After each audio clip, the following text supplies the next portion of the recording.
Okay. Hi, everybody. Welcome to CoreLight's Spiritual Weather Report. It's April 11th, 2021, and this is Brad.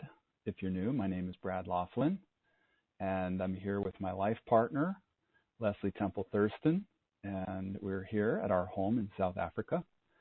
Leslie was born in South Africa, which is why we landed here. We've been here, gosh, a long time, like 20 years or so.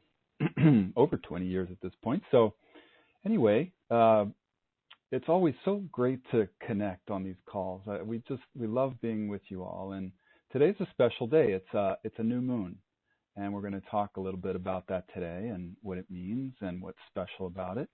And also coming up in just 11 days is Leslie's Enlightenment anniversary.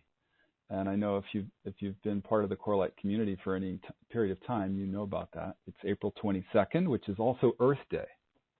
And there are no accidents. So very auspicious that Leslie had her spiritual awakening experience on what is now Earth Day.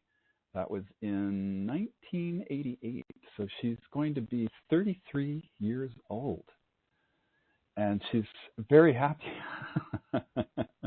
She's very happy to think that she's 33 again. But she considers her Enlightenment anniversary sort of like being born again. So we call it a birthday. And that's not born again in the fundamentalist sense, but she's always explained that was sort of what it was like being reborn into a new self when the old self, the old ego dissolved completely, and she reformed into a new being. And so we're going to have a little celebration for Leslie's Enlightenment anniversary on April 22nd, and we'll send an email. We're planning to send an email soon about the celebration. It'll be some kind of group global meditation, like we sometimes do, a rolling synchronized meditation, which is always powerful. It's a nice way to connect with the community. And Leslie will send a healing transmission throughout the day. So look for the email and join us on April 22nd so we can all connect on the inner planes and create a power of one and a field of love and continue the work that we do on these calls every month, which is creating this very powerful field of love together as a community. So I'd like to welcome everybody, especially those who are new to CoreLight. I know most of you are longtime CoreLighters. You've been around for a long time, but we always have a few new people every month. So welcome to all of you. And in case you're new, just here's how it works. Essentially, Leslie remains in silence, and I'm the one doing the talking. And she gives a transmission during the call, a transmission of healing energy. So I start by offering a guided meditation, and we invite you to relax and receive the transmission that Leslie sends. And when we're complete with the guided meditation, then I'll speak about the prevailing energies that affect us all right now, and we'll also talk about the spiritual principles that are most helpful for us right now. So at the end, we always have time for questions and answers. And we had a couple of really wonderful questions in particular. So I'm going to be focusing on those questions that came in the last few weeks at the end of the call. And you're always welcome to send in sharing or questions by email. You send them to courses@corelight.org, courses@corelight.org. And I really like hearing from you. So if you want to share or ask a question, please connect. And then we always close with a brief guided meditation or prayer or whatever we have time for. So we try to keep these calls to roughly 2 hours, and sometimes they may go a little bit long, but if you have to leave, you can always check in later and get the recording, and we send out that recording on our email list. It's posted on our website, and it's posted on YouTube. So without further ado, let's go ahead with our guided meditation. And it's always one of my favorite things is to be with you all in meditation. And Leslie really loves this part because she and I can both. We feel everybody, and I'm sure many of you are so sensitive that you're feeling this as well. So let's all tune in with each other right now and connect on the inner plane. So I invite you to, if you're multitasking, just stop. This is the time to just sit and relax and close your eyes and take a few long, slow, deep breaths.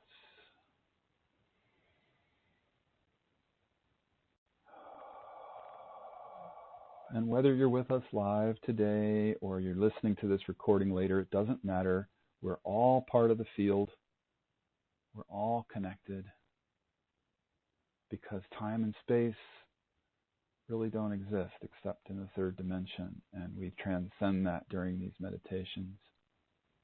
So breathing deeply, just letting go.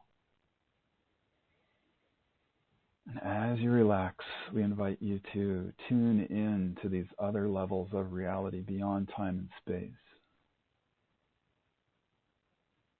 And that's where we're all connected, in the heart and in love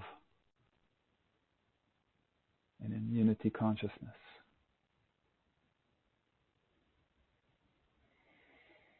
Long, slow inhales. Long, slow exhales. And we'll all receive this transmission of light that's coming through during the call. It's actually a field that we all generate together and that we all participate in. And again, it doesn't matter if you're with us live or you're listening later. We are all connected. So really just drop in right now and just breathe deeply. Just be with your breath. Breathing in the light and the life force that surrounds you. And breathing out any tension that you might be feeling in your body. Long, slow, deep breaths. Just letting go.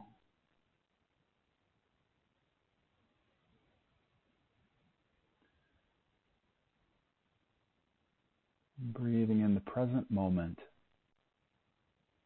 Breathing out any worries about the past or the future.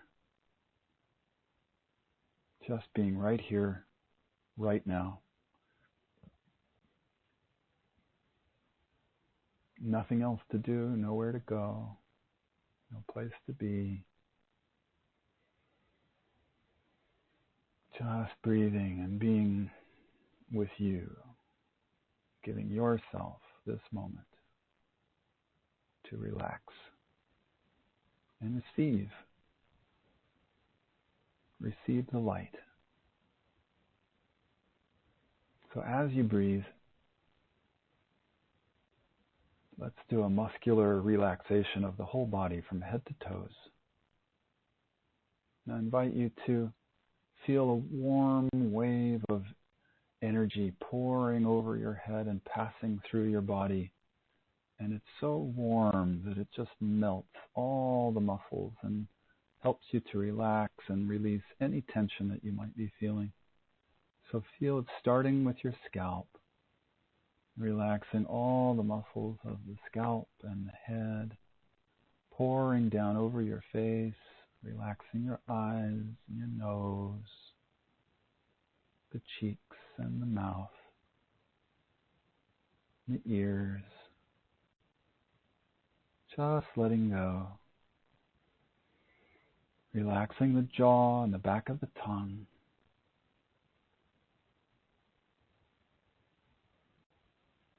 Feeling in the back of the head and the neck, the shoulders relaxing and letting go. Just feeling this beautiful warm wave of energy melting over you. Relaxing your arms and your hands and fingers.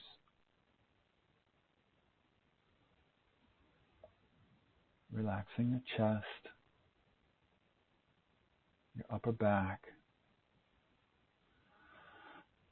Remember to breathe, remembering long, slow, deep inhales. Long, slow exhales.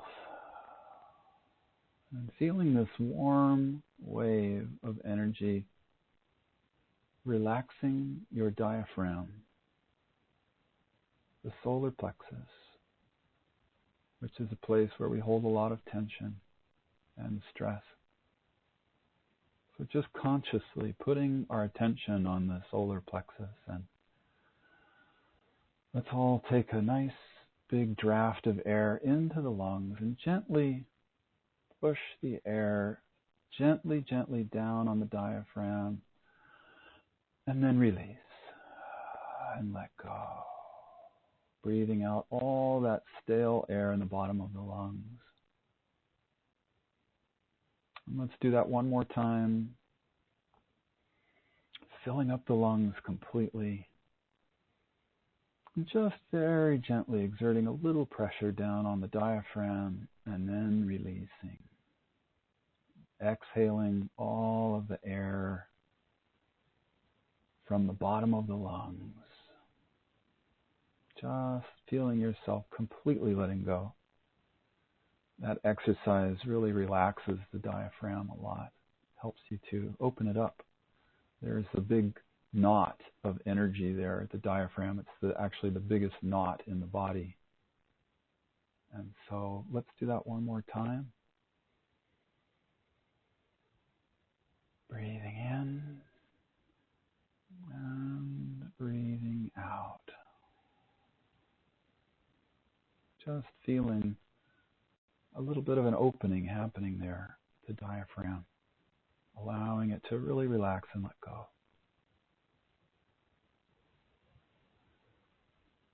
And then feeling that warm wave of energy continuing to slowly pass through the body, melting all the tension in your stomach, the abdomen, the lower back, the pelvis, the psoas muscles, running down the front of the hips on either side. They also hold a lot of tension there. So if you just pause for a moment and focus on relaxing those psoas muscles, it's always helpful. Helps relax the whole pelvis, the whole pelvic region.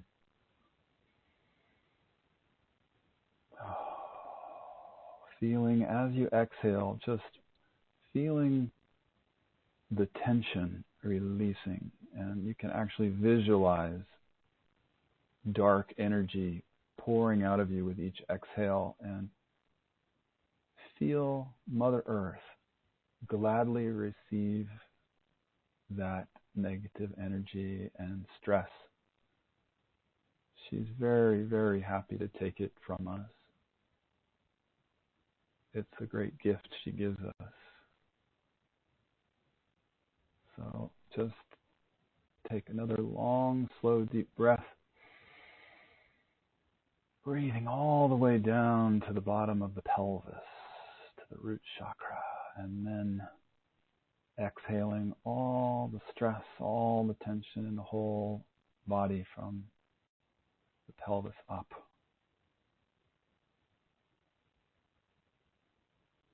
Just feel it leaving your body, feeling yourself becoming lighter.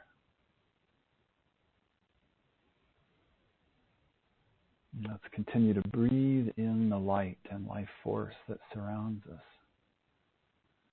As this warm wave of energy passes down the legs, relaxing the legs all the way down below the knees, all the way down the calves and the shins.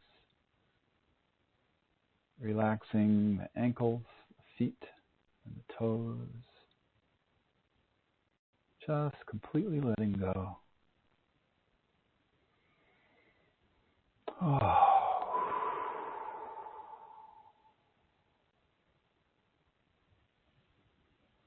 And let's do another scan of the body from head to toes. And I'll be quiet this time, and I'll just let you scan yourself and breathe light into any areas where you might feel tension.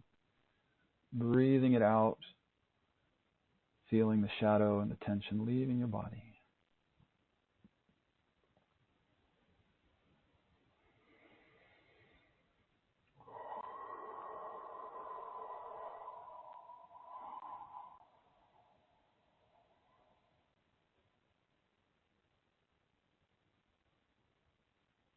as you relax, as you breathe, I invite you to feel this beautiful transmission of love and light that is pouring into our field and wrapping us all up in this beautiful cocoon of golden white light. Just receive. There's nothing to do. You don't have to exert any energy. It's just about relaxing and letting go.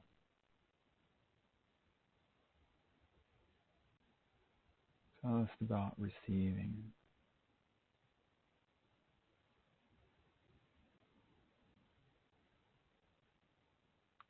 As we relax, let's feel the root chakra opening. You can just put your attention on your root chakra, which, if you're new to this, is at the base of the spine. And it's okay if you don't know what to do. All you have to do is put your attention there. Just feel that area of your body, and it naturally relaxes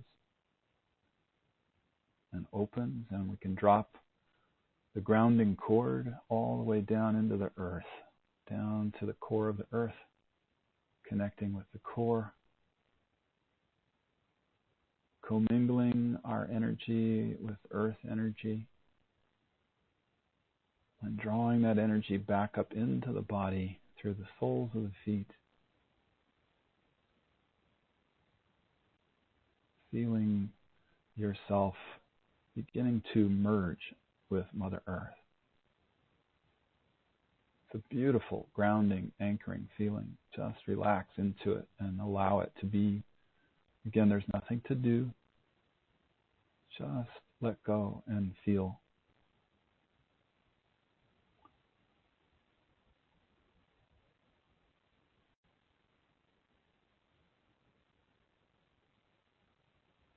Feel gravity gently pulling you down towards the earth. And feel the earth supporting you from beneath in the form of the floor or the chair or whatever you're sitting on. Just feel your connection with earth. And allow yourself to surrender into the embrace of Mother Earth like a little baby. Letting go, relaxing into the mother's arms. Just feeling so nurtured, so loved, so held. This beautiful energy of the earth enveloping us.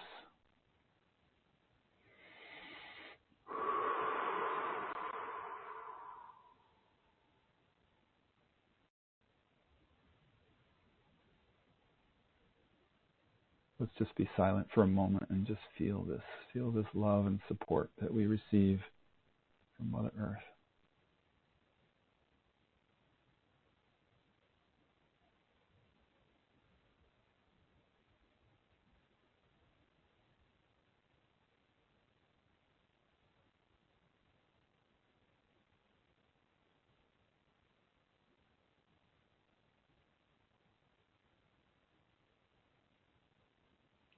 And now I invite you to bring that energy from the earth all the way up your legs and all the way up the torso, along the core of your body, the core of light that is within each one of us.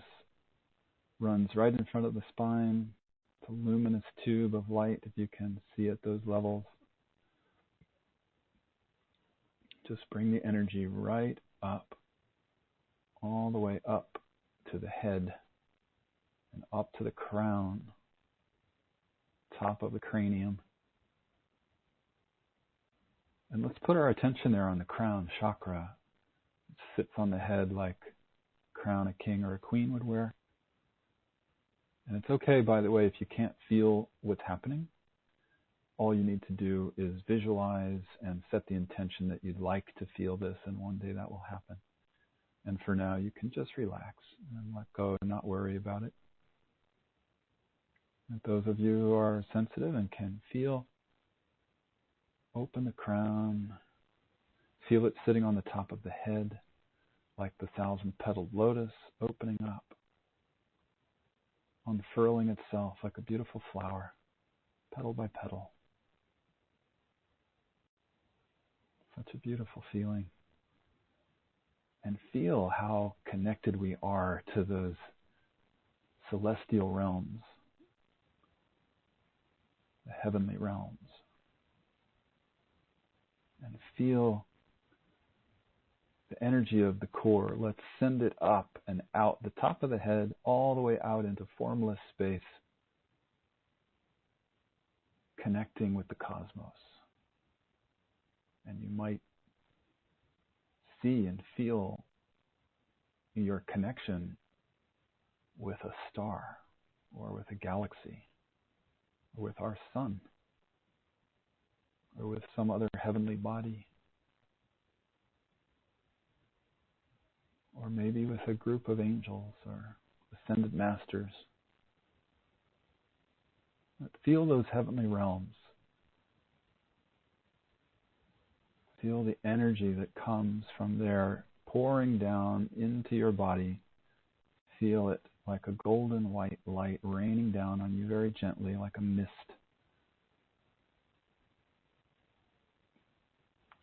As the crown chakra continues to open, just feel yourself receiving this transmission of love and light. It's universal love, unconditional love.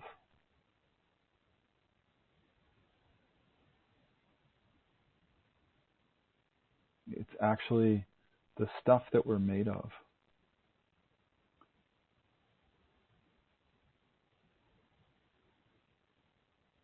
Stardust.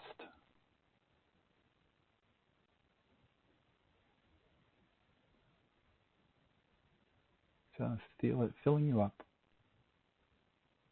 Soak it in like a sponge. Feel it filling up your body all the way down your arms and hands and fingers. Filling up with light so much that the light begins to shoot out the tips of your fingers. Filling up your body all the way down the legs. So much that it fills up your feet and toes and shoots out the tips of your toes. Filling up your aura. And just relaxing into this beautiful transmission of divine light and energy.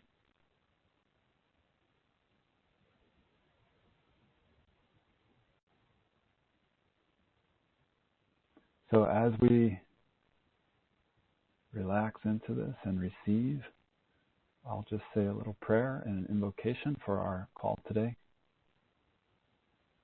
We call on the Great Spirit, Divine Mother, Father God, the Self that we all are, the spark of eternity that we all are. We call on all of the guides and the teachers and the angels and all the beings in the invisible realms who surround us in the highest love and support. We invite you into our sacred circle today, and I invite everybody on this call to invite in your own guides who surround you in the highest love and support. Invite them into this call.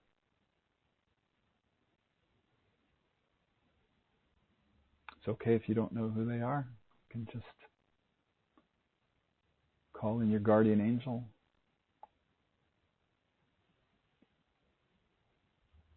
Whoever you like. Whoever is the highest support. So we invite you all into this sacred space, and we thank you. Please wrap us up in a beautiful cocoon of golden white light and love and healing energy. Guide our conversation today into the highest love and the highest wisdom. Hold our hands as we walk this path during such challenging times. guide us into our soul's highest purpose.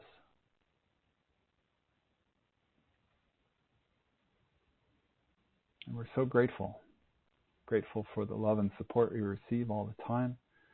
And we're grateful for these bodies we wear for a few years on this beautiful, beautiful virtual reality planet called Earth. The beautiful blue jewel hanging out in the cosmos that is at this remarkable pivot point in human evolution where we're opening up to love in a whole new way, to a new paradigm of the heart, which sometimes doesn't feel that way.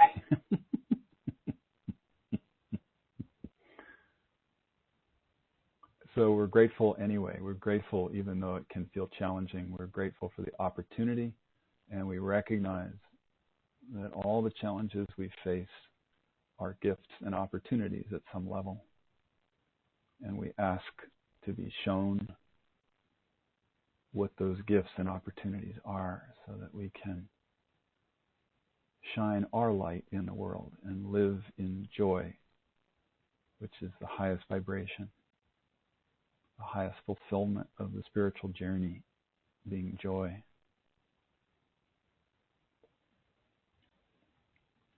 So we thank you. We offer our gratitude for this time together today, and invite you now to slowly, slowly, gently bringing your awareness back into your body. Slowly wiggle your fingers and toes. And if you need to multitask, you can open your eyes and you can do what you need to do. If you want to just stay in meditation, you're also welcome to do that and just receive. Remember, even when we're talking, the transmission is still coming through. And just as a reminder, I know most of you know this, but we do a lot of talking on these calls. And really, the most important thing is the relaxation and the transmission, the energy. So, it's always wonderful to connect through words, and yet it's always good to remember just to receive this gift that we get of the light and the love that comes pouring through at these times. So again, welcome everybody. I'm so happy to be with you. We have people from all over the world that tune in with these calls. Usually there's several hundred people, not live, but I know who listen to the call later. So just know that you're all welcome, and we're all part of a spiritual community, even if you don't know anybody else. But I know many of you have been part of CoreLight for a very long time, and we know each other, and so it's really special to know that we're connecting at these levels. We always miss being together physically, and I know that's true, especially for everybody right now after a year of what we've been through, where we're not able to connect like we used to. But I hope that changes. I'm really hoping. I'm hoping to get back to the United States this year. It's possible that might happen, and who knows? We might even get to have an event at some point. So I would really like that. I'd love to see you in person. So we'll be in touch about that. Keep your eyes and ears on the emails, and we'll be in touch about those possibilities. So anyway, let's get started. I wanted to just talk a little bit about the new moon. Today is a new moon, which is a very auspicious time.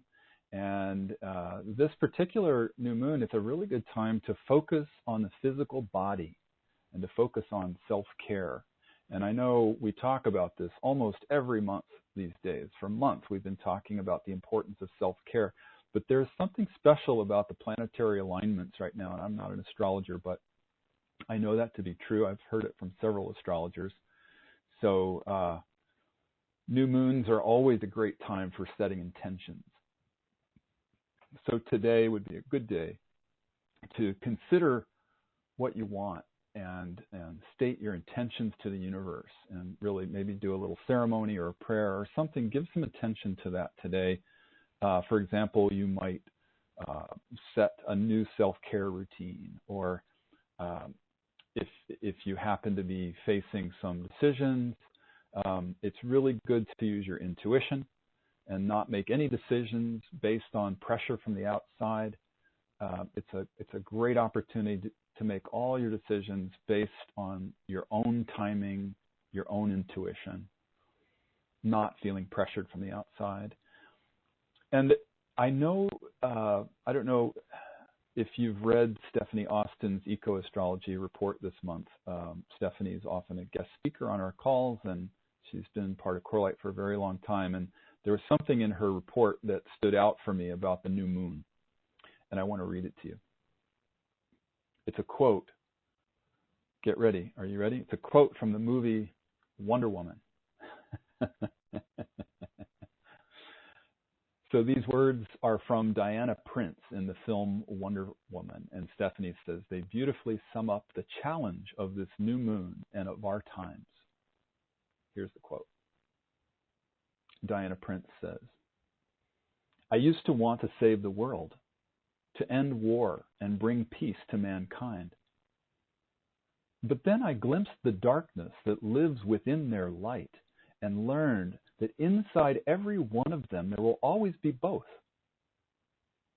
A choice each must make for themselves, something no hero will ever defeat. And now I know that only love can truly save the world. So I stay, I fight, and I give for the world I know can be. This is my mission now, forever." I just love that. I'm going to read part of it again. "I used to want to save the world, to end war and bring peace to mankind. But then I glimpsed the darkness that lives within their light and learned that inside every one of them there will always be both. A choice each must make for themselves, something no hero will ever defeat. And now I know that only love can truly save this world." Wow. So if you haven't seen the movie Wonder Woman, I highly recommend it. It's worth it just for that quote. But if you don't like movies with fighting and violence and all that sort of thing, you can just listen to the quote or read the quote. So anyway, some of the highlights of this energy that we're in right now, that I'm feeling, that I'm attuned to, that I just wanted to double click on this month. A lot of body issues are up. I don't know if you're noticing that, but I know so many people going through stuff with the body, and I include myself in that. And also I include in this dramas. Dramas are just incredibly intense right now. There are crises of all kinds, especially crises in consciousness. So for a lot of people, it's what we would call the core wounding is up. So for example, people feeling shame or anger or fear in a massive way. I know we're always experiencing this, but what's happening right now is often just super accelerated, super magnified right now. And so it's important to know that you're not alone. If you're feeling any of this stuff, just know that big changes are happening right now for a lot of people. If you happen to be one of the few that aren't feeling any of these things and you're like not resonating at all with what I'm saying, consider yourself blessed and just enjoy where you are, because you're unique. Most people I know are going through something along these lines.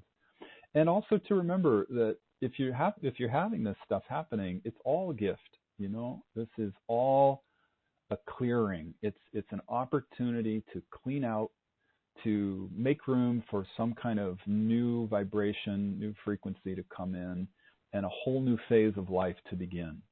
That's what we're being given right now. It's actually very, very beautiful. So one of the keys that I wanted to share with you this month is focusing on calming the nervous system. It's one of the one of the best things we can do in our self-care routine right now. Just focus on calming the nervous system in whatever way you know how to do that, and I'm sure most of you know how. It's anything that brings you relaxation, like deep breathing or exercise, cardio especially, meditation, stretching, yoga, all the things, warm baths, all the things that we do for self-care, being in nature, listening to soft, relaxing music. As we've been saying for such a long time, self-care is no longer a luxury. Self-care is no longer something that we can just say, yeah, I'll get to it, or I know I should be doing it, but I don't have time. That's not what it's about right now. We're going to be on the path to burnout if we're not focused on this. So very important to highlight this right now for each of us. And lastly, before we move on to some new topics, I wanted to say, we talked about this the last couple of months, I think, or maybe it was just last month, but it's about the power of creativity right now. Doing something, doing anything creative has massive power. It's really an antidote to what the challenges are that we're facing. If you're going through some of these challenges I've been highlighting, it's really, really helpful to do anything creative. I know a lot of people, I include myself in this, a lot of us are having creative projects that we can, like bigger projects that we can get started on. And with this new moon, if you haven't started a creative project, make that an intention. It's a great intention for right now. Start something creative. And it doesn't have to be a big deal. You don't have to start a nonprofit or, changing the world. You can simply doodle or get some crayons and just draw something. Anything creative, anything that is your creativity. It's the divine energy moving through you. It's so incredibly powerful. I can't even tell you. It always is, but especially right now, it's been that way for the last couple of months. And I personally, and a lot of people I know, are finding it helpful. So I'm just mentioning that again. And there's a lot we could share, and I'm just trying to tune in to see what might be the most helpful for us. So one of the things I just want to mention that we haven't talked about in a while, but it's this thing we call the quickening, or sometimes we call it the Ascension Accelerator. And this has been planet-wide for a long time, and I think it's just important that we remember that that's what's happening. It's about Earth's location in the galaxy, where we're in, the place we're in the galaxy right now, and where we're moving as a planet. It's the energies in this physical location in space are magnifying energies. They're accelerating energies. So that's part of what we're going through with this quickening that we're all feeling, like time is speeding up, energy is speeding up. Things are moving so fast, it seems. Time itself is moving fast, it seems. So it also has to do with the evolution of the sun. And the sun is affecting us more than we realize right now. So just so we remember this, and we don't have to think we're going crazy. It's really just part of what's happening to the planet right now. And what this does is it's essentially bringing up extremes. It's a time of extremes. And we've all noticed over the last few years, especially the weather seems to be getting more extreme with each passing year. And we're also seeing it in human consciousness and in the behaviors around the planet. So, for example, the polarizations in consciousness are just becoming more and more extreme, and people starting to act out like crazy, more and more. And this just seems to be getting worse. It just seems to be accelerating, and it's going to continue that way until there'll be, whenever this shift is, and I don't think anybody really knows when this is or what it's actually going to look like, but whatever we're building towards, it's going to get a lot better after that. But meanwhile, it's like we have to go through this intensification of the energy in order to ascend in consciousness. And if you know how to do that, if you know how to use that energy, that intensification to ascend in consciousness, then you can benefit from it.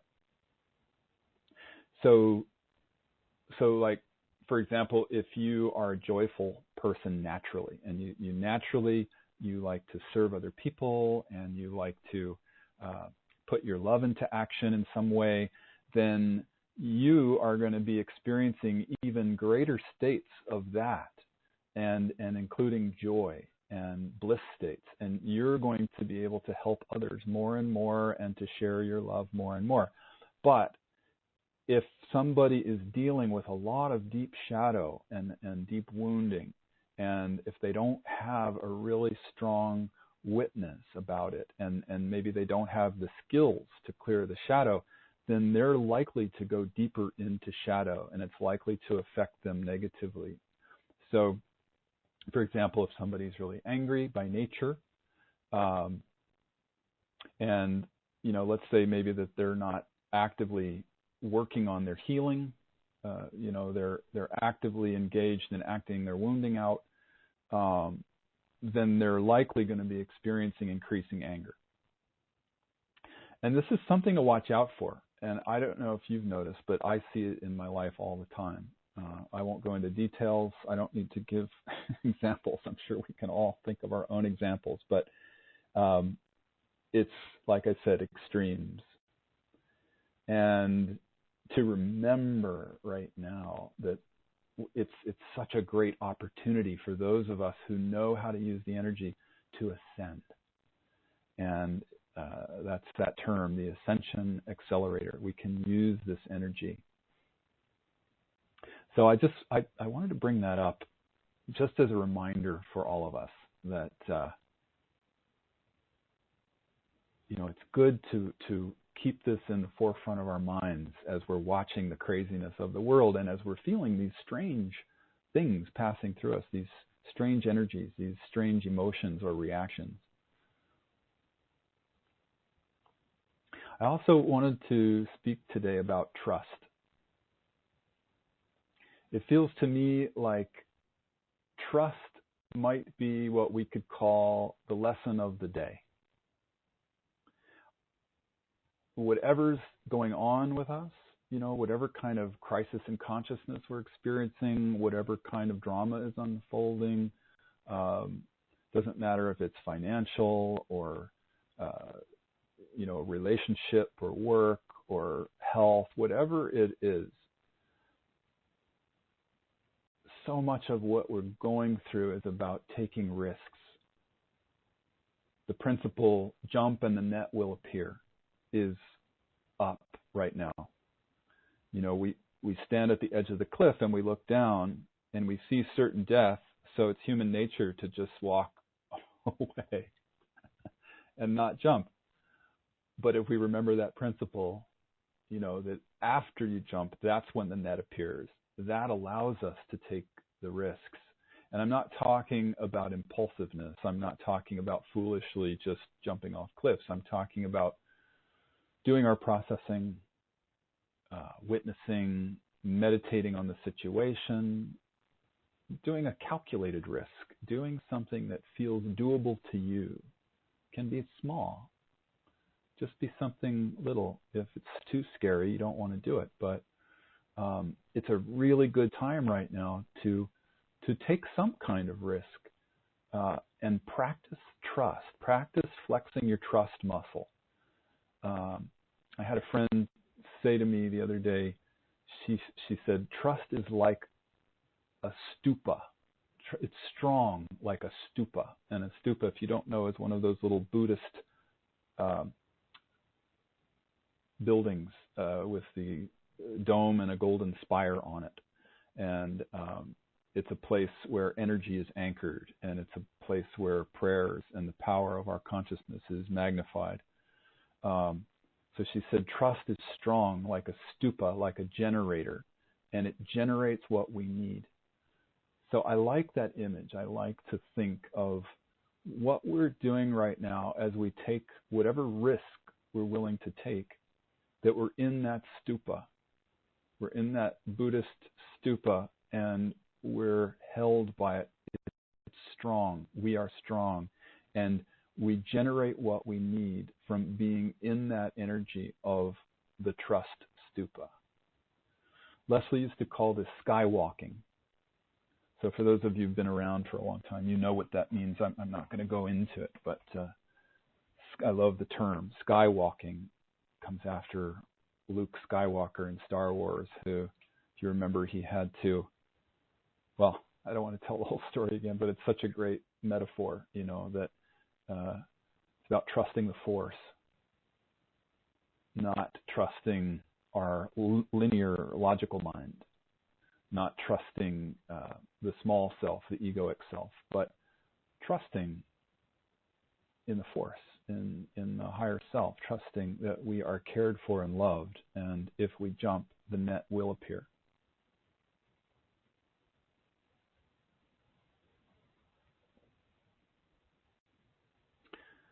So I also wanted to talk today a little bit about something that came up in the last call.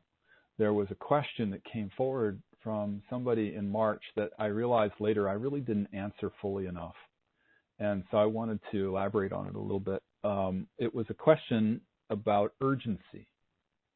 And it was urgency in the sense of planetary management, is the way the person put it. It was about, how do we do this? How do we navigate these times that we're living in when we're told that the planet is having all these crises ecologically, all of our systems crumbling, financial, government, and otherwise, all the different systems we know of that are outmoded and not working well and falling apart, actually. So it seems as though, especially with the ecology, as we watch an extinction essentially happening where species are disappearing at such an alarming rate, and the climate changing, and we all feel, if you're sensitive, you feel that, and it's so painful and it's scary. When you really stop and you think about it, it's something very troubling. And so I really appreciated the question last month, and I and I felt like to elaborate on it a little bit is important for all of us, because I think most of us do feel this sense of urgency. We feel like, okay, well, this thing is happening, this juggernaut, and like, what do we do? What do I do? I'm just a single person. How can I help? And what do I do about urgency? So just to unpack it a little bit, I think I spoke last month when I answered the question. I was talking about indigenous people and how they don't have a sense of urgency. At least, let me rephrase that. Let me just say that I know traditionally the teachings of many of the indigenous peoples, tribal peoples. I know specifically some African tribes who say, oh, yeah, urgency. Well, we don't do that. And so what does that mean? When I first heard that, it was so jarring. It was like, well, wait a minute. I hear you, but look what's happening around us. What do we do about that? And so I remember on my own journey how I processed that and how I used to live. Those of you who've known me for a long time, I used to live by urgency and deadlines and pressure. And, if we don't meet a certain deadline, then these things are going to happen. And what I learned from that is that it actually doesn't help. It doesn't support the changes that we need to go through in order to, help the situation. So it's confusing. It's confusing because at first you look at the state of the earth and you think, well, there's this urgency that can't be denied. So what can I do to help save the earth, or to help save a species, or, help just fill in the blank, help whatever it is. And we want to do what we call sacred activism. Sacred activism is it's essentially a movement that our friend Andrew Harvey started a long time ago, and it's essentially putting your love into action. And so, of course, we want to do that. But as the indigenous people say, it's not helpful to do urgency, because the truth is that creates worry and pressure. And worry doesn't help anything. Worry is fear. It's the fear energy, and it's like praying for the thing you don't want when you worry about something. So to put that pressure on ourselves, to set deadlines and say, if we don't do it by this time, then this is going to happen, even if it's true, it doesn't really help. So the question that it was a group of people who I was talking with, and they were communicating with these indigenous people. And so, the natural question is, all right, well, what do you do then? How do you respond? And essentially what they said is, we move forward quickly.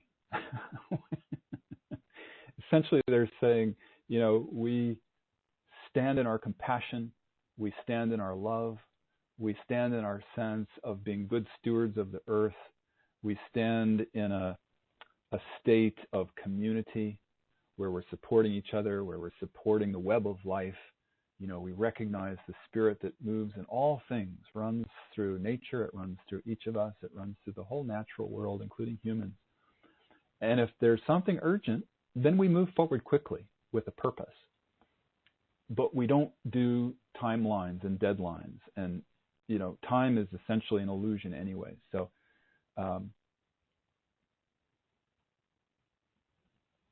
I guess what I keep coming back to when I meditate on this is what helped me process my way through it was realizing that at a soul level, when we incarnated, we knew we were incarnating into this time where there was going to be an urgency, and we were going to experience the dissolution of the old systems. And there would be a massive die-off of species happening, and climate change and all the things we know.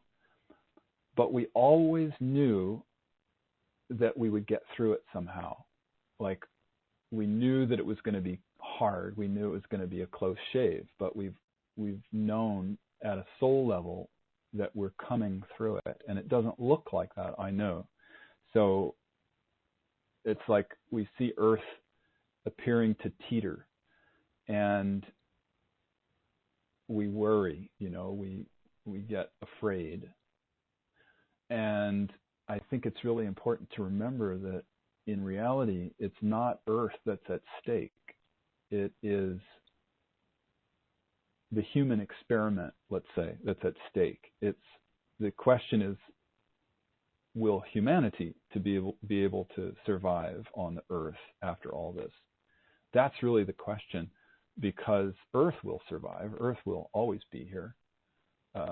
Well, not always, but Earth will survive. It would be arrogant to say that it wouldn't. But the truth is that the benevolent beings who guide our planet, they want the human experiment to succeed. And so they're doing everything in their power to help us come through this in one way or another. So the thing for us to remember right now is that we're so supported, and we will not be able to come through this in our present form because it's not sustainable. So there's going to be this crumbling, there's going to be this dissolving. There's got to be a massive shift in consciousness for humanity to come through this. And nobody knows what that looks like, right? I mean, I do a lot of research, and I do a lot of meditation and asking inwardly about this. And I've never heard one person, even the most evolved spiritual teachers and channels I know, I've really never heard anybody say that they know exactly what's going to happen. Nobody knows what this is going to look like. So all we know is that a massive shift is coming. And we know that it has to change, that we've got to go through a massive change because it's not sustainable. So that's partly why I loved that Wonder Woman quote. She's essentially saying we've got to learn to choose the light over the dark. Each of us ourselves. It's within us. The choice is within us. And that's the essence of what we're facing here. The shift in collective consciousness has to come from us there. So you could say that it's always this choice that we have in every moment, which is choosing love or fear. Right? I mean, that's what the sages have said for ages. It's all about choosing love or fear in any moment. And I think what they're talking about is, that's our awakening. Essentially, that's our spiritual awakening. And like Leslie's always said, the greatest gift that we can give the earth is our own awakened consciousness. So it comes from that simple choice in any moment. And the more that we can act out of love instead of fear, the more then we're able to live in the heart. And that is the new paradigm of the heart that's birthing.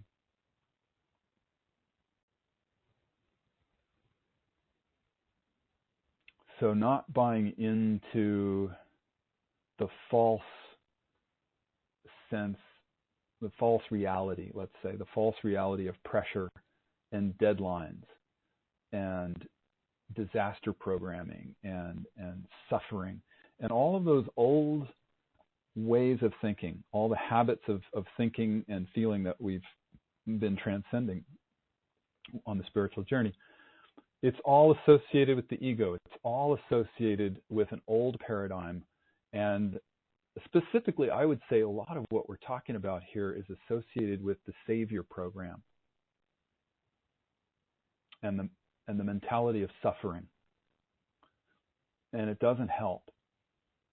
The Wonder Woman quote again, right? She said, to go back to Wonder Woman, she used to want to save the world, but then she realized it doesn't work that way. No savior can come and save us because it's about our choice within us. The light and dark exists within each of us, and so we've got to choose. So just to unpack that a little bit, I know I can just speak a little bit about my personal experience with it, and we've talked about this before, so I won't dwell on it.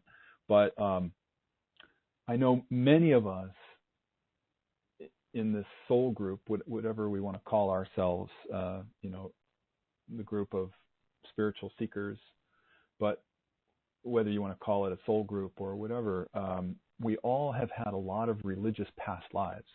And those past lives, the consciousness of those past lives, even if you don't think you had them, even if you don't think you're affected by religious lives, whether past or present, everyone on the planet is affected by them because it's so prevalent that it's part of our collective. So we're all impacted by it, even if you don't think you've had religious past lives. But anyway, the essence of it, we could say, to summarize it, is that suffering is noble.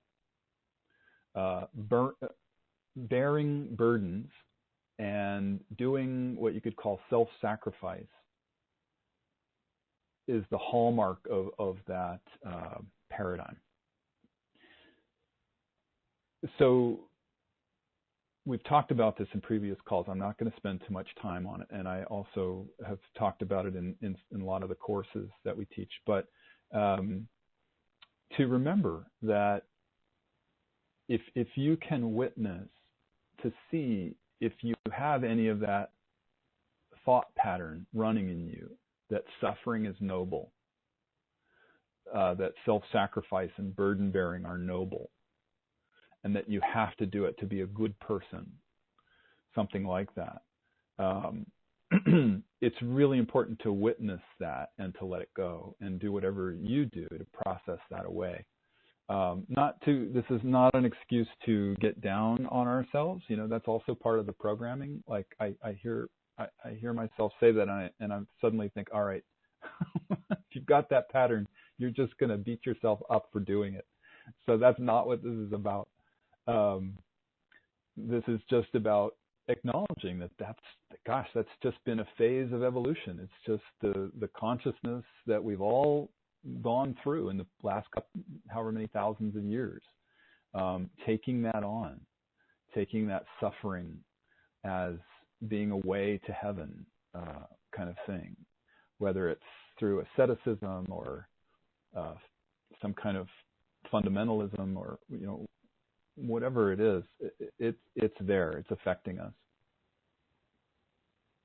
So what I found helps the most to really let that go, to alleviate that burden, is practicing joy, and doing whatever shadow processing we need to do as well, not denying it or avoiding it, but practicing joy, living in joy as much as we can.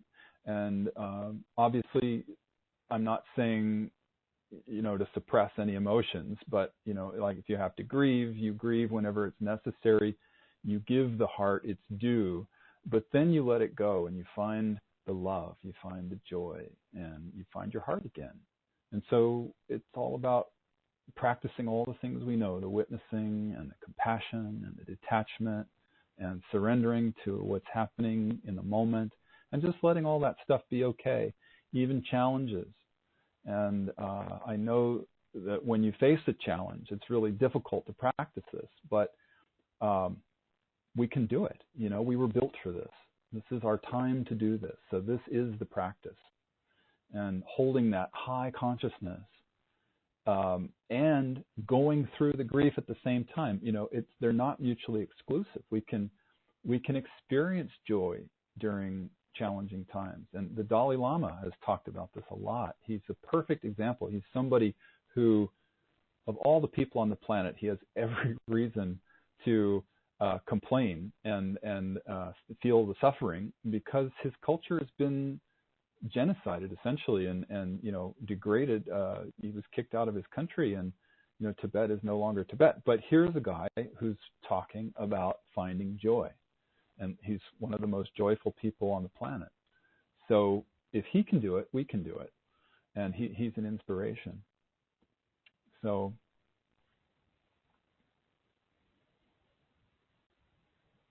there's a lot that can be said about that, but I kind of feel like I should move on. Let me just sit with that for a moment. I just want to say the course that I taught last year, called The New Paradigm of the Heart, Transcending Victim Tyrant Consciousness, I really unpacked a lot of these topics in that course, and we're in the process of editing it, and it's going to be available on the website soon. So if this interests you, if you feel like you want to know more about it, that would be a good course. It would be a good resource for you if that's appealing.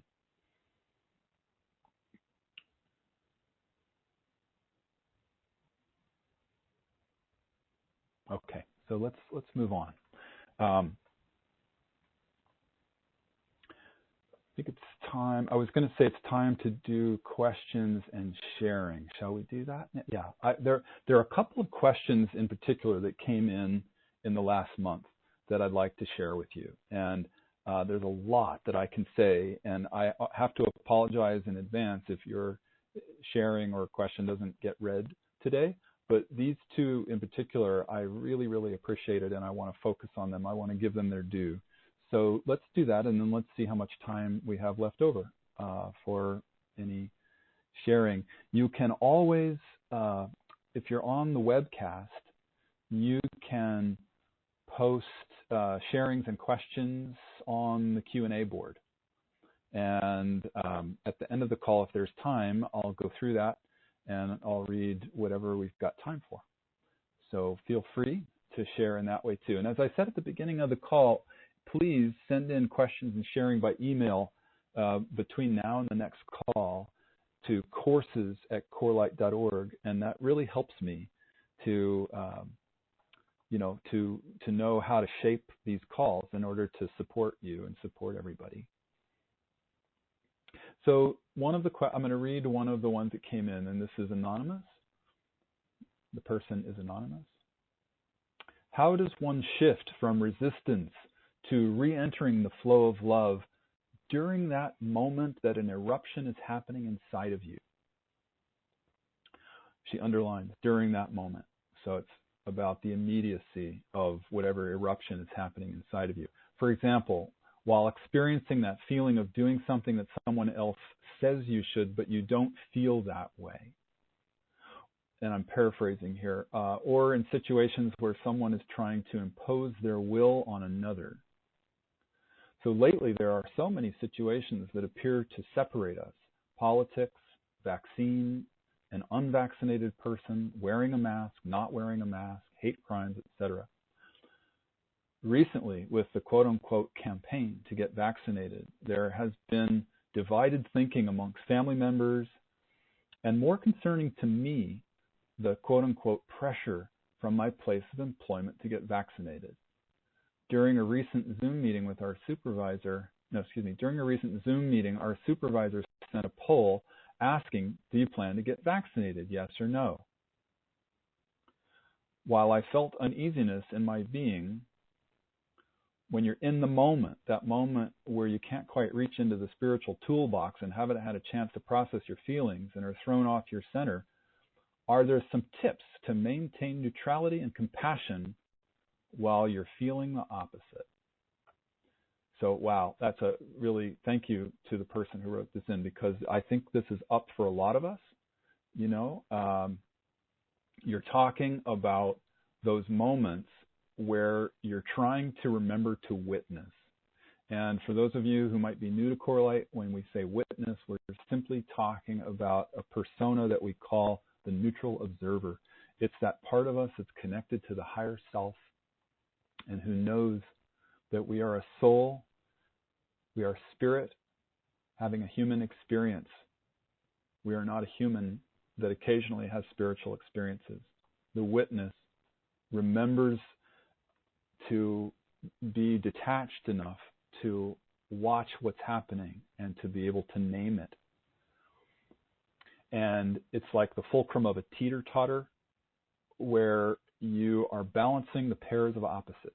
You're standing in neutrality, and you're also in an ascended state where you're able to see at a higher level. So that's the witness. So that's what you're talking about in this question. You're talking about how do we do that in these moments where there's like a shock or a trauma?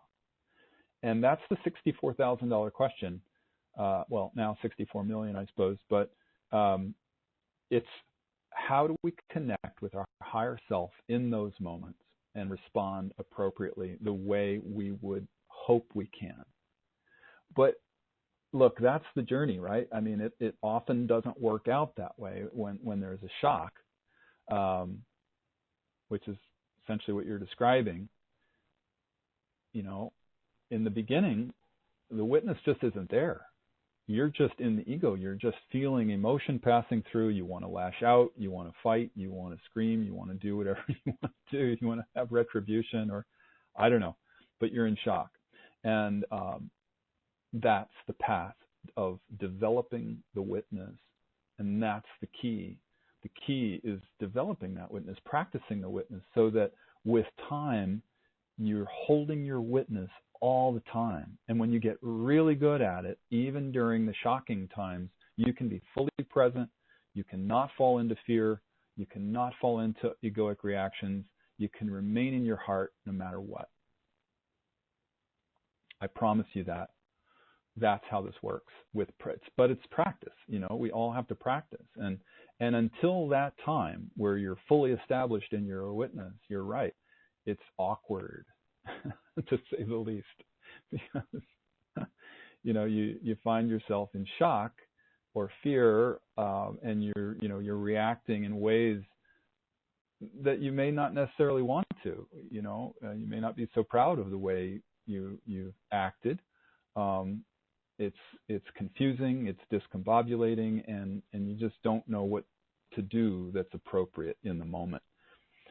So your question is that you're asking for tips.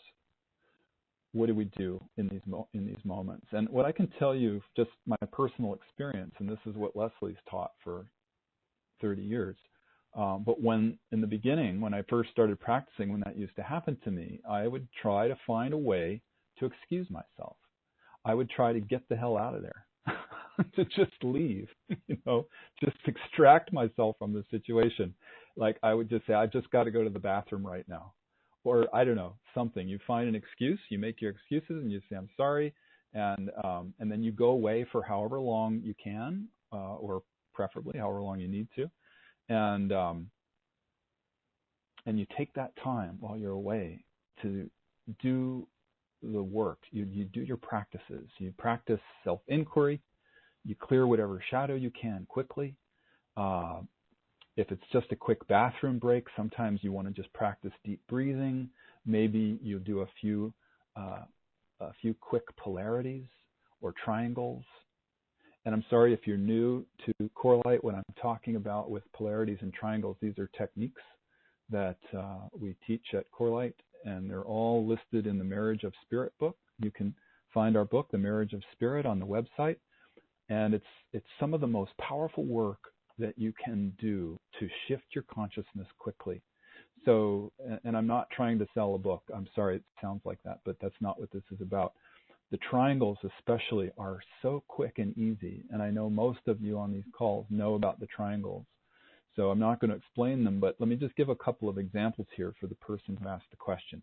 So let's just say in this instance, right, you're in this Zoom meeting and you're in shock, and you just try to find a way to excuse yourself. Let's say you go to the bathroom, and you just go there and you breathe a little bit, and you say, okay, let's do some triangles, because I'm stuck in a polarity here. I'm stuck in some kind of negative response. So what is the polarity I'm dealing with? And you would want to witness and name whatever's happening. So for example, you would say maybe anger. Like maybe you're angry that the boss asked that question. And you would say to yourself, all right, what's the opposite of the anger? And immediately you might feel peace. So perhaps peace and anger, and then you say, okay, what is the tip of the triangle? What is the ascended balance? What word would bring that polarity into balance and help me move back into an ascended state, moving back into my heart? So I'm asking you that question now. What would be the ascended balance of anger and peace? Just sit with it. You don't have to know. You don't have to think about it. You can just feel it in your body. What is the ascended balance of the polarity, anger and peace? And for me, when I tune in on this, I get forgiveness. I get that when I'm in my witness and I'm in those situations like that, I just see that that person who would ask that question is coming from such a limited place. And it's not a fair question. That's just not really kosher to ask that question on the spot of people. It's like asking who you voted for. It's like asking personal health information. It's like asking, your religion or your politics. It's just, So he's obviously, or she's obviously in this limited consciousness, and so to maybe say forgiveness. I see what's happening, and I'm going to practice forgiveness in this moment. And let's look at another polarity, just for example. So let's just say another polarity might be the pressure to conform, right? When you're asked that question, you want to be able to say whatever everybody else is saying, right? I mean, you don't want to stand out. That's, I think, what's happening to so many people. You want to conform. You want to be a good person, and you want to be like everybody else. Well, look, many people feel that way. I'm not saying we all feel that way, but she, your boss, they have put you in a difficult corner. And so pressure to conform, you might, when you're in the bathroom, breathing deeply, in shock, you say, okay, pressure to conform, what's the opposite? And I'm going to ask you right now, think about it. What's the opposite of the pressure to conform?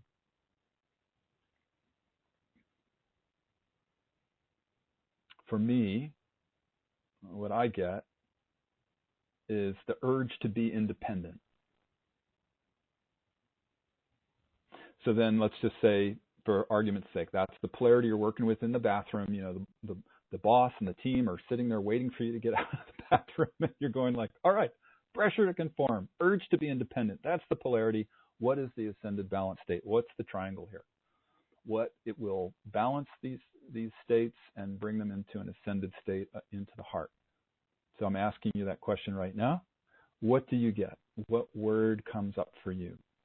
The pressure to conform versus the urge to be independent. What's the ascended balance of that?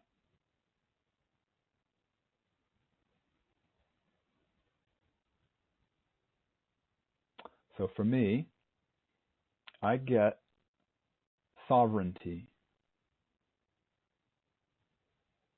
Sovereignty is that state of soul freedom, personal sovereignty. It's a state of soul freedom where I know I am a unique individual and I need to follow my own intuition. I need to do what I feel is right for me. I'm a sovereign individual. I can make my own choices. I don't have to buckle to pressure to conform. And I also don't have to rebel against authority just so I can be independent. I need to feel into each situation and ask what's true for me here right now. So to come back to your question and to answer your question, I highly recommend the Marriage of Spirit work in general. It's a fantastic method to do quick polarity offerings. The final step, when you come up with those words, you simply make an offering to Spirit or to the universe, and you just say, I'm giving this all back now. I'm releasing the polarity, I'm releasing the duality, and I'm instituting that ascended balance state, and I will act from that place. So you go back into your meeting with maybe your affirmations, saying, I'm in a state of forgiveness, and I'm also in a state of sovereignty. I will not be pressured to conform, and I don't have to rebel. I can just be me. I can just forgive everyone, for they know not what they do, essentially. I mean, somebody who's coming from that kind of limited place needs to be forgiven. So anyway, you may still feel anger, right? I mean, that's natural, and you don't want to beat yourself up if you're still feeling anger, but at least you've done the exercise and you're at a higher level of witnessing, let's say, than you were before. So you go back into the meeting and you do the best you can with whatever you have to do. And the chips will fall where they may, but at least you'll be more in your heart and more likely to have a successful, you might have to explain yourself if you don't conform, if you don't say what everybody wants you to say. You might have to say, well, I believe this is everybody's personal choice, and that's just my feeling. I'm not judging you for having your opinions. It's just my choice. And you can say it with neutrality. You can say it from your heart with love. You don't have to be judgmental of them. You don't have to be attacking. You don't have to be in rebellion. So anyway, that's the path. I can tell you that if you practice that, you'll always respond with more poise and with more love and with more wisdom when you return to those situations after you've done that work of shadow clearing or self-inquiry or whatever you want to call it. So I hope that's helpful. And I don't want to move on. I want to address the other part of what you said, which I feel is so important. The other issue that you're raising here is this issue of personal sovereignty. So let's talk about that for a moment. I mean, I think, isn't it amazing? I'm sure that everybody listening to this would agree that, isn't it amazing how this divide in consciousness is happening in our world right now, how it's becoming more extreme with every passing month. There's a lot of pressure from well, I'm not even going to get into the details, but there's just pressure. There's pressure to conform. There is, personal, we all have these personal experiences of the divides that you're talking about in your question here, and it's shocking. It's actually surreal. The word I keep using over and over is surreal. I mean, I just look at it and shake my head like, how did it get to this place? I don't claim to know. But important to witness, right? Important to name. It is surreal. It is extreme. The polarity is growing. But I think to come back to the issue of sovereignty, it's important to remember you don't have to do anything that you don't want to do, ever. It's your personal choice. You are a sovereign individual. You're a sovereign soul. And we all have the freedom to choose what we're going to put in our bodies and what we're not. And nobody can tell you otherwise. So I'm not taking a side here. I'm not advocating one way or the other. So I know this is a touchy subject. So I'm inviting everybody right now to get into the witness because I know how charged this is. Whenever I bring up these charged subjects on the call, I don't like to shy away from them. I feel like that's why we're here. It's important to talk about them. So I invite you to witness, to just remember to be in your neutral observer, and let's keep an open mind. Let's not choose the side. I'm certainly not. And I would invite you to notice if you get angry or you're feeling threatened by what I'm saying, that all I'm talking about is this highest spiritual principle of keeping an open mind, neither believing nor disbelieving, finding a middle way here, not judging. So it's interesting. I'll just share my personal experience, and I'm sure everybody will resonate. I'm sure you've all had your personal conversations about this situation, as have I, with many different people.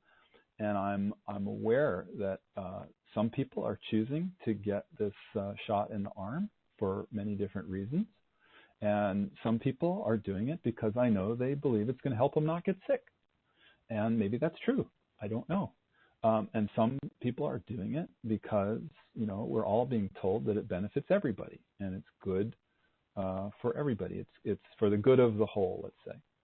And I know there's one person I know who's in the medical field, and he is super excited about this being a fantastic new technology. And so he's advocating it for that reason. And some people are doing it because, they're just tired of not having the freedom that they used to have. And like, for example, international travel. I know somebody who decided to get it because he just thought it'd make it easier to travel internationally. And, in general, more things seem to be allowed now if you get the vaccine. So I know some people are doing it just because they feel it's the right thing to do for whatever. They can't even name a reason. They just feel inside of them that it's the right thing for them. So what I found so extraordinary is that it's a very rare person who I can have this conversation with and not have the person get really charged and angry about it. So again, if you're feeling charge, if you're feeling some kind of anger or some kind of charge coming up for you around this, I apologize. It's not my intention, but it's good to witness it, right? I invite you to just witness that and see what that's about. Because again, I'm not advocating one way or the other for anybody. Most people just try to avoid the conversation completely now. Most people just don't talk about it because we discovered it usually doesn't go very well unless you're talking with somebody who thinks exactly like you do. And have you noticed that? It's just too intense. There's just too much charge around it, no matter what side of the argument that you might be on. If you're even on a side. I mean, I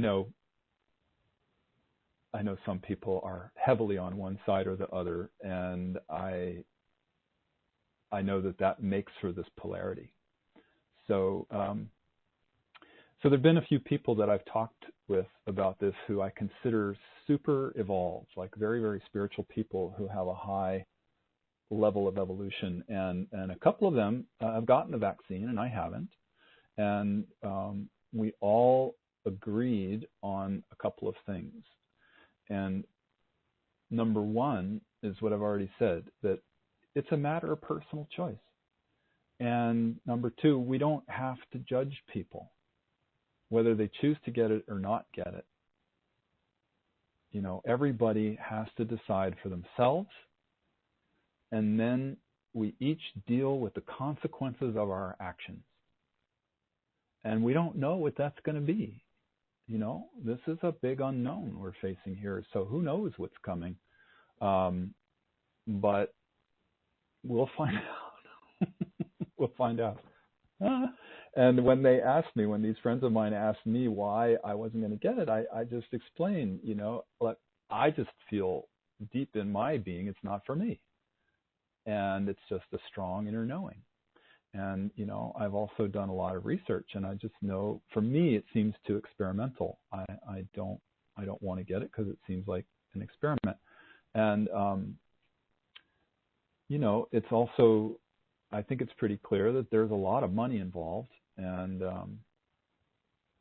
I've done a lot of research on it, and you know, a lot of the research is being done by people and organizations who have a financial stake involved, and that's most of the stuff that's out there. So honestly, I just you know, it just just puts me off.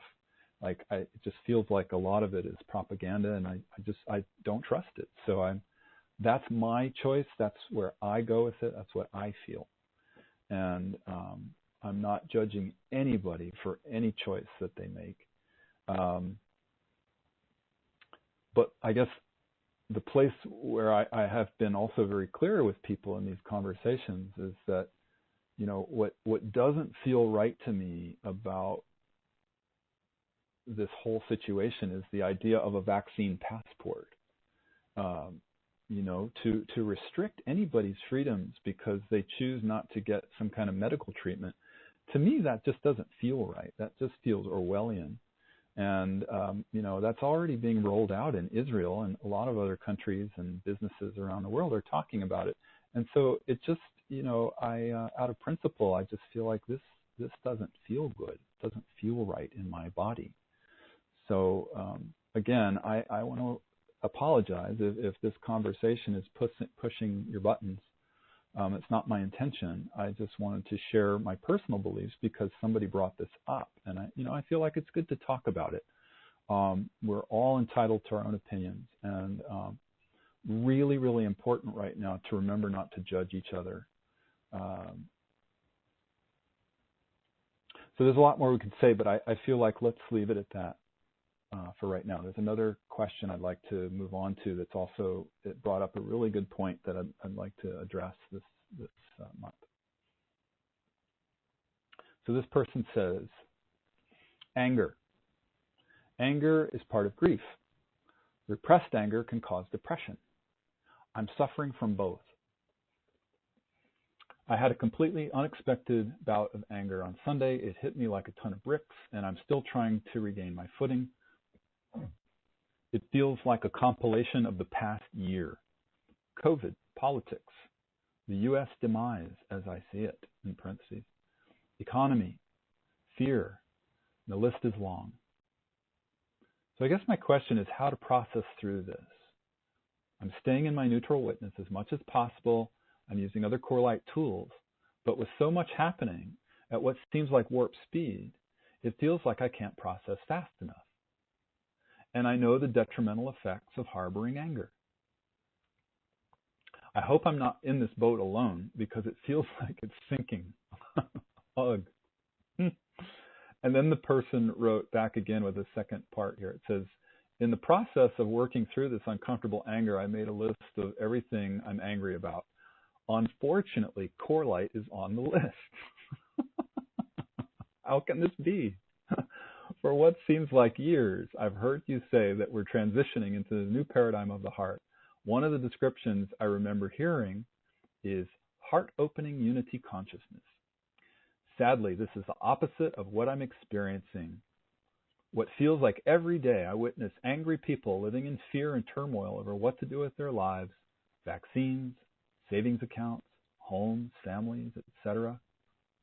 And although I'm a strong skywalker, I'm finding the atmosphere to be extremely turbulent. Well, I mean, how many people listening to this can resonate with that? I'm sure everybody. So what I want to say to you is that you are definitely not in that boat alone. There are plenty of us in that boat. We're all experiencing similar things.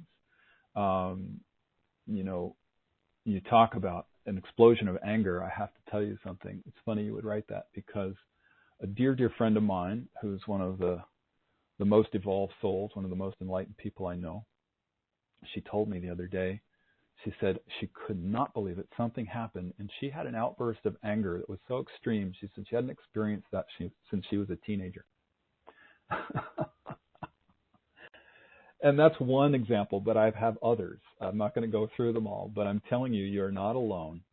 And you ask, how do you process your way through this stuff, through the grief and the anger and the depression? And so again, number one is witnessing. Yes, that is the number one thing. And we just went over that in the first question, so I'm not going to reiterate it, but that's the key, is to practice witnessing and allowing yourself to feel whatever feelings are there and express them, letting them be there for as long as they need to be, letting them pass through, letting them leave. It's essentially the practice of giving the heart its due, as we say. And anger included, anger management, anger, if you don't have a practice of venting anger, then you need to find one. It's really important that you have a healthy way to express the anger and let it out without hurting other people or without hurting yourself. And just recognizing it as what it is, first naming it, just saying, well, this is huge quantities of anger passing through me right now, and then venting it. I remember the last time it happened to me many years ago. I was so surprised. I was riding my bike, and some driver purposely cut in front of me so close that I had to slam on my brakes, and he kind of laughed at me. He did it on purpose. For whatever reason, he was playing a game with me, and he thought it was funny and I could have died easily or had a really bad accident. And so I found myself so angry, and I just screamed at this guy, and I said, "Bless you!"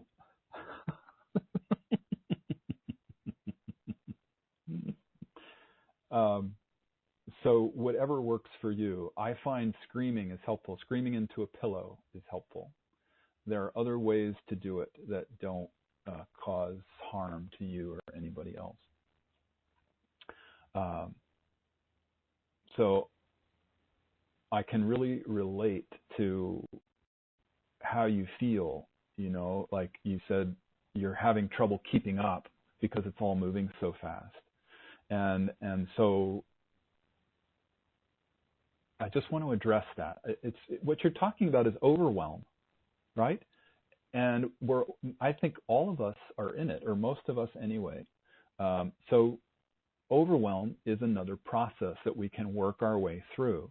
I remember when this first came up for me, and Leslie said that to me, and I got so upset. I was like, I don't want to hear that. I just want to hear that it's not okay, and I want to be angry. So if you're feeling angry about it, then great. Just get angry. Be as angry as you need to for as long as you need to. Vent it. Do what you need to do. But do practice witnessing, or it's not going to help. You can vent all you want, but if you're not witnessing, it's just going to get worse. So overwhelm. So processing overwhelm. How do we do that? Well, naming it and witnessing it is the beginning. And just by saying that, it can be a bit of a relief, right? Do you get a sense of relief from just recognizing that overwhelm is simply an egoic state, and that it's also just an energy that's passing through us?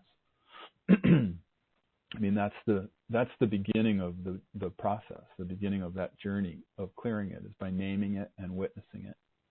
But then you can also ask, what's the opposite? So I ask you, what is the opposite of overwhelm? And while you think about it, I'm going to take a sip of water here.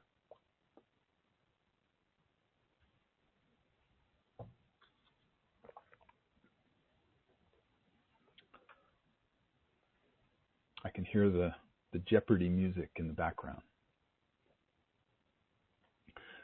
So for me, the opposite of overwhelm is coping. And so one of the ways that I used to work with this when it would happen was doing a square on overwhelm and coping. So if you know how to do squares, go for it. And if you don't, just real quickly, you would just simply say, the desire to feel overwhelmed, what is that about in me? And you journal about it. The fear of feeling overwhelmed, or the repulsion or the aversion to feeling overwhelmed, what is that about? And then you journal about that. The desire to cope, you write about that. And the fear of coping, you write about that. Now, some of the corners might seem like they don't apply. And you could say, well, I don't have a fear of coping. Of course I want to cope. And I don't have a desire to be overwhelmed. Of course I don't. But with squares, what we know, the principle behind the squares is that we all have everything inside of us.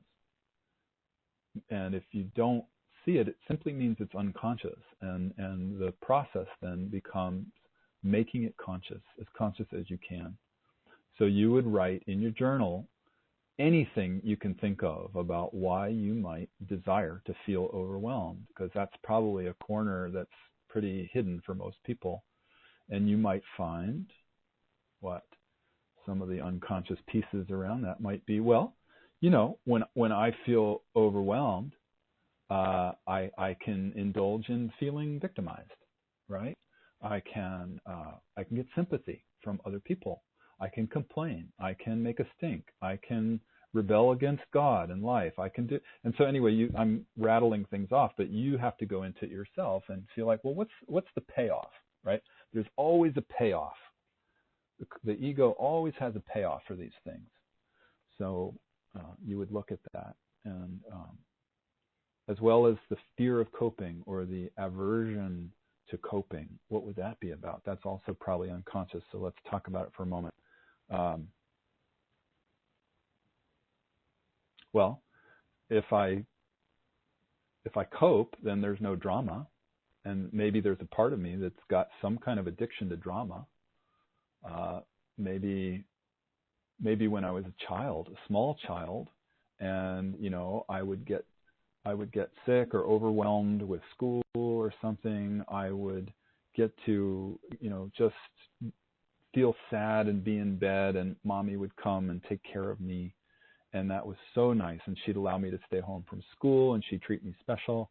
So if I want to keep that pattern running, I can't possibly cope, because that would eliminate the pattern, and the ego would be threatened with the elimination of that patterning.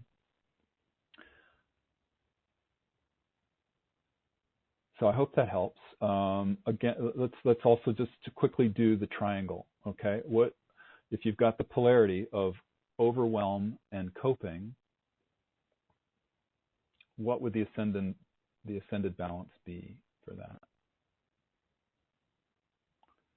And I'll allow you to think about it for a moment.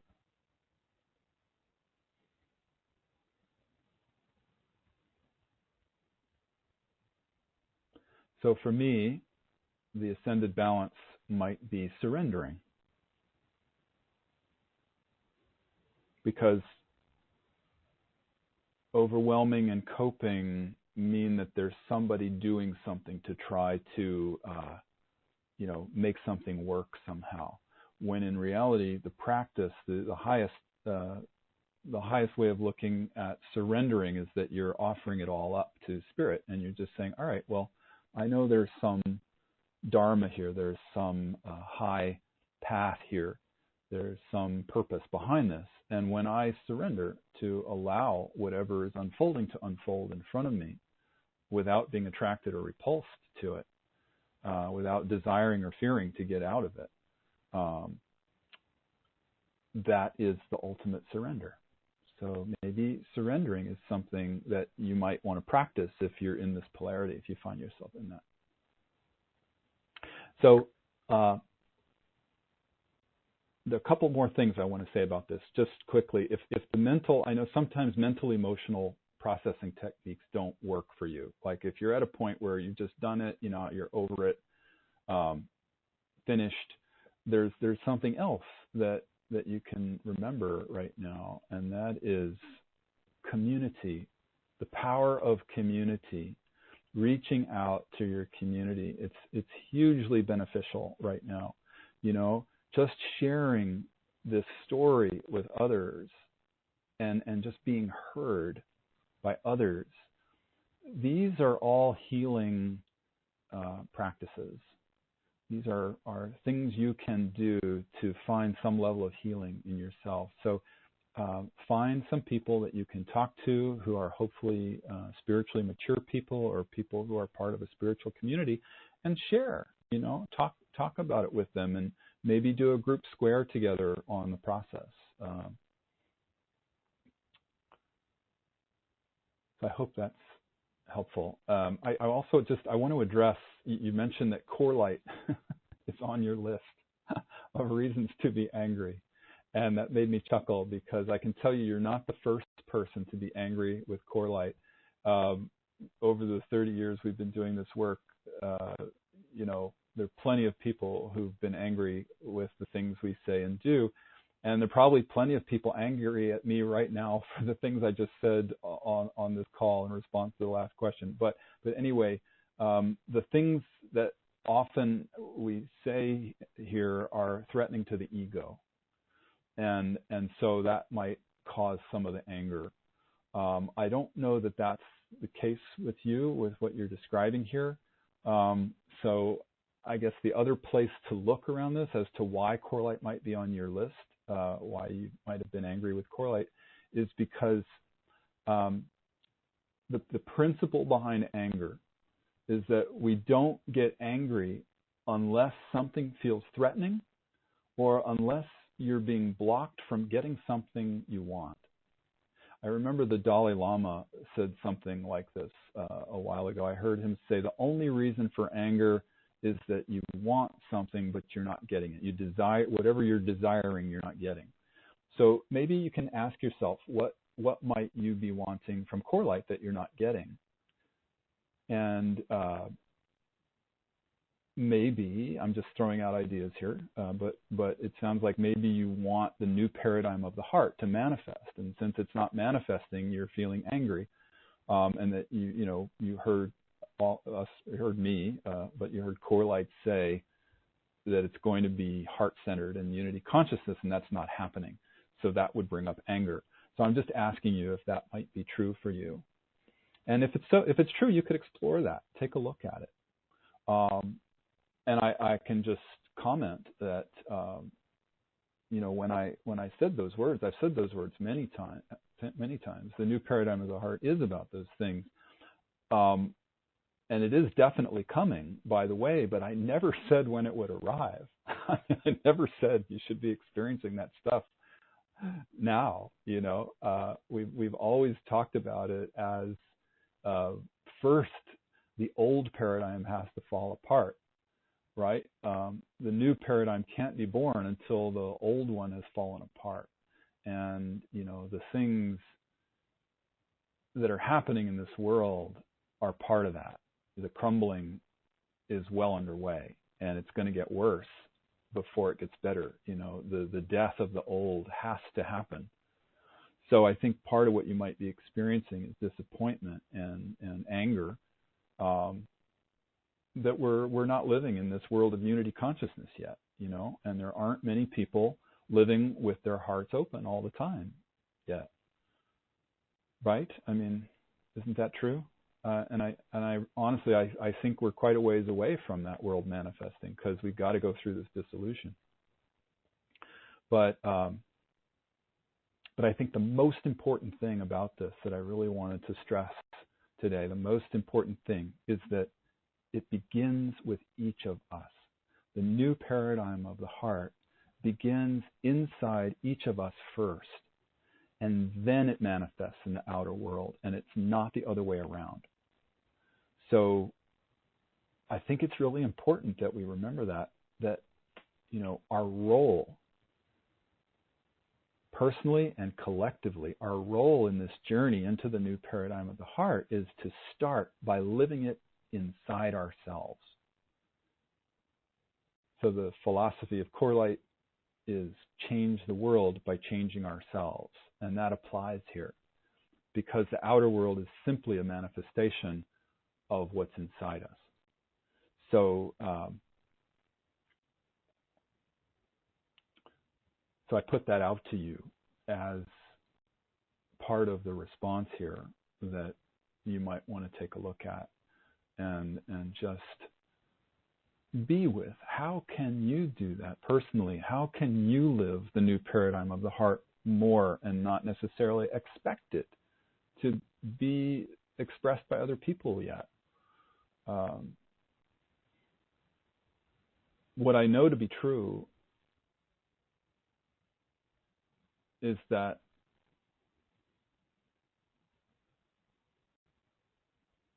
if you're living it inside, then you're going to draw it to you. The more you live it inside, the more you draw it to you. Let's say that. So if you're lacking it in the outside, the question becomes, all right, well, what can I do then to manifest more of that, to magnetize it to me? And you'll have to come up with your own answers about what can you do? How can you change? How can you manifest what you're wanting there? There's one last thing. We're running out of time here, but there's one last thing to share about this excellent question. I'm so glad you brought it up. When we talk about anger, it's really important to remember that underneath anger is always some kind of fear. Underneath anger is always some kind of fear. And what's helpful is to try to name what that fear is. So let me give you an example. This is a great example that a friend experienced. She's a dear friend of mine who's very psychic, and she channels guides who tell her lots of wise things. And what she said was that this story happened to a friend of hers. So this is third hand. But what happened was the friend was in a hospital room, and it was a shared room. On the other side of a curtain, a divider curtain, there was a woman, and the other woman in the room was a rape victim. And so this friend of my friend was telling the story, and she said the police came to interview this rape victim, and she overheard the conversation. And she said she was shocked that one of the policemen who was interviewing her was actually not kind and not compassionate, and was actually accusatory and felt angry and was expressing his own kind of attitude towards this poor woman who had gone through this experience. And the friend of my friend was really upset, to hear it. And when she told the story to my friend, who's a channel and a psychic, it was very upsetting to both of them. So my friend talked to her guides, and the guides explained this principle. They said, well, behind that policeman's anger and accusatory attitude was a fear. And his fear was that if he accepted that this woman was an innocent victim of rape, he had 2 young teenage daughters, and he would have had to accept that they could be raped. And that was his worst fear, that his daughters would be abused somehow, harmed somehow, especially by rape. So he couldn't allow himself to accept that this person was an innocent rape victim, because then he'd have to face his own fear of his own daughters, that they could be raped. So I share that story with you because it had a profound effect on me when I heard it, and I would invite you to look at what fear might be under your anger. Could it be maybe that, I don't know, I'm guessing here, but could it be maybe that you might be afraid that the new paradigm of the heart will never come? Or that you fear that you're not able to manifest it yourself and you're feeling like you should be able to, or I don't know. You'll have to take a look and see what comes up for you there. Look at the fear under the anger and see if that helps you. And only you will know what that can be. But one way to do it is to, in prayer, talk to your guides, talk to your spiritual guides, and ask them to show you what the fear is that's under that anger.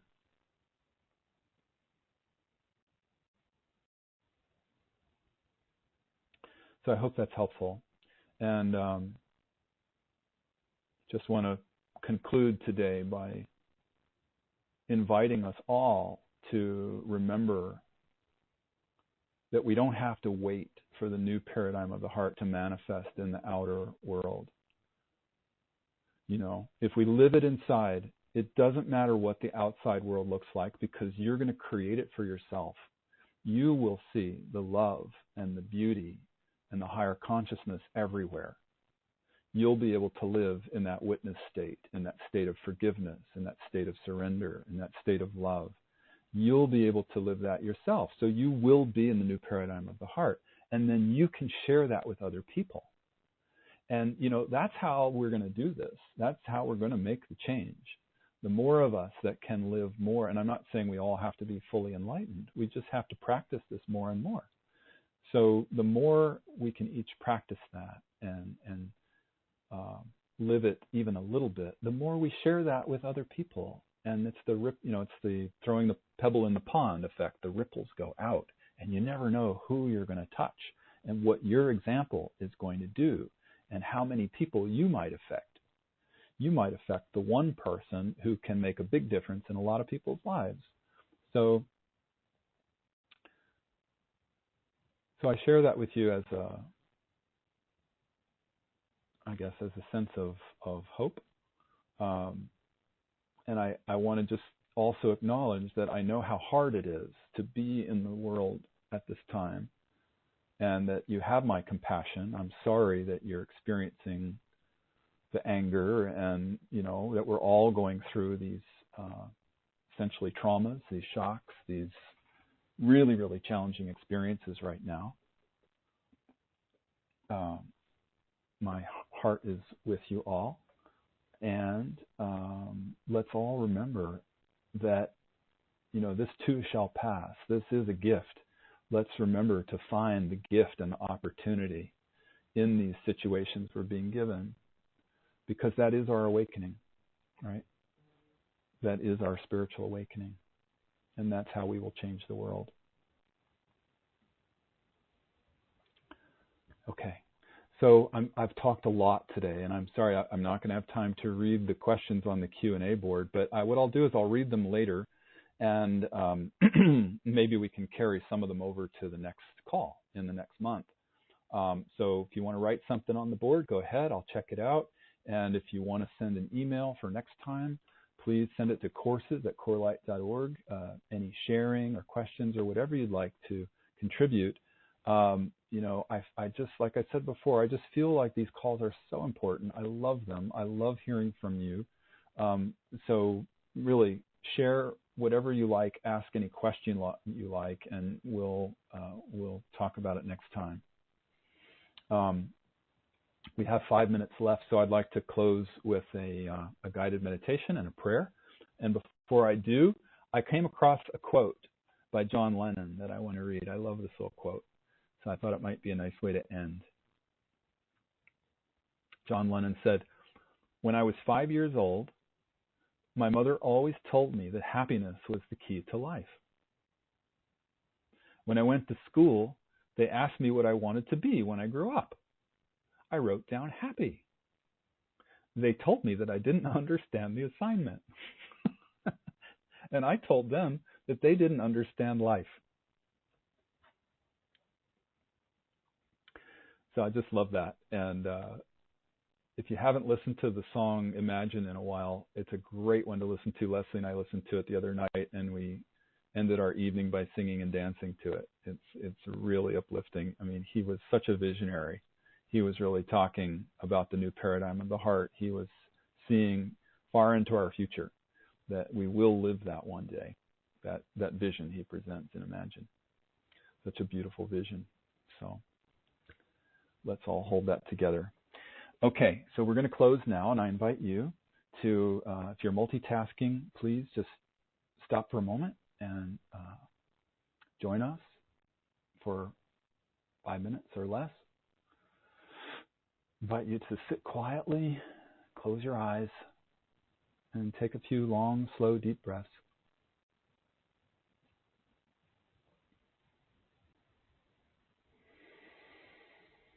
And just relax.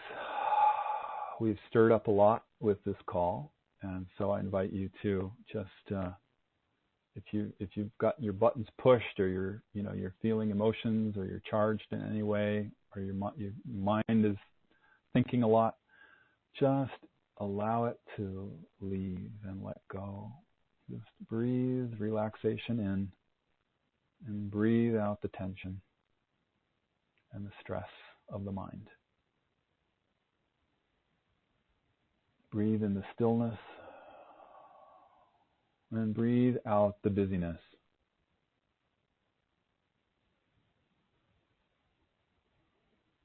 Breathe in the love, and breathe out anything that is not love.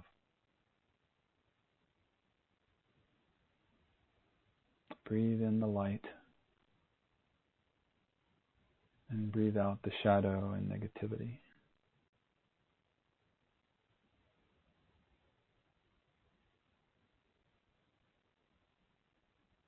Just continue the breathing, allowing yourself to relax and let go. Feeling a deep release happening inside of you. We stirred up the energies today, and it's good.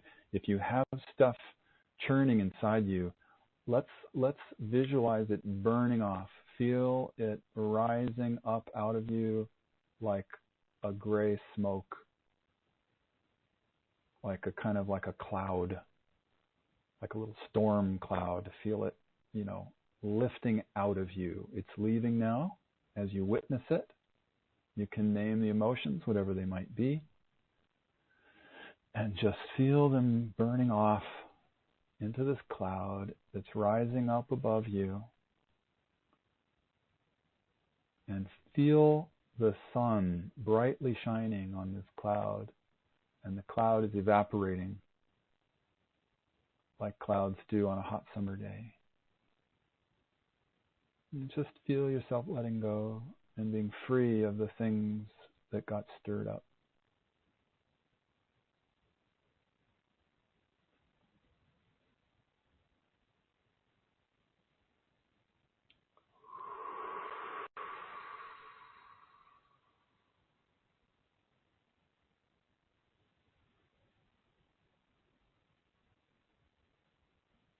Free of anger.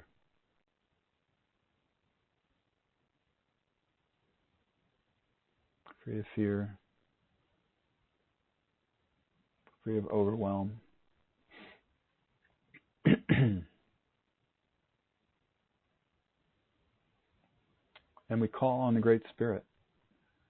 We call on all the guides and teachers and angels and all the beings who've been surrounding us in love and support today.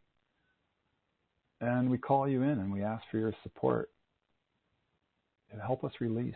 We're giving all of this egoic stuff back to Spirit, back to the universe. We're finished with it. We're ready to let it go. And we choose to live in love. And this is just a little affirmation that I'll invite you to speak with me if you'd like to, if you feel to. Only do it if you feel to. If you don't, that's fine. I choose to live in love. I choose to live in love. I choose to live in love.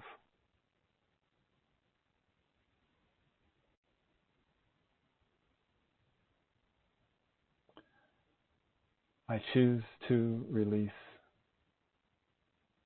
all the negative emotions like anger, fear, etc. I choose to release all the negative emotions like fear and anger, etc. I choose to release all the negative emotions like fear and anger, etc.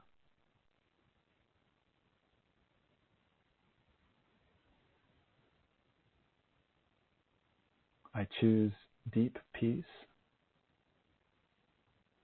and relaxation, which lead to joy. I choose deep peace and relaxation, which lead to joy.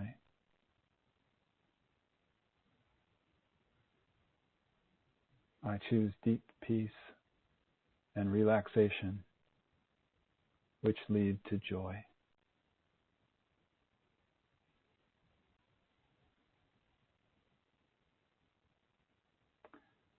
I know the choice between light and dark, between love and fear, is inside me in every moment. I know the choice between light and dark, and love and fear is inside me in every moment. I know the choice between light and dark, and love and fear is inside me in every moment. And I choose love. I choose love. I choose love.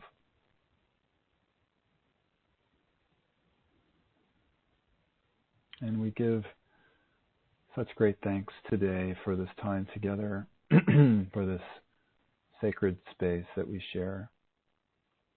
We're grateful for the love and support we receive from the guides. And we're grateful for this opportunity to have a body, to live a life in this amazing world at this amazing time when humanity's evolution is pivoting on its axis. We're so deeply grateful for the opportunities that we face, even though they may be challenging. We're grateful to be able to share in community.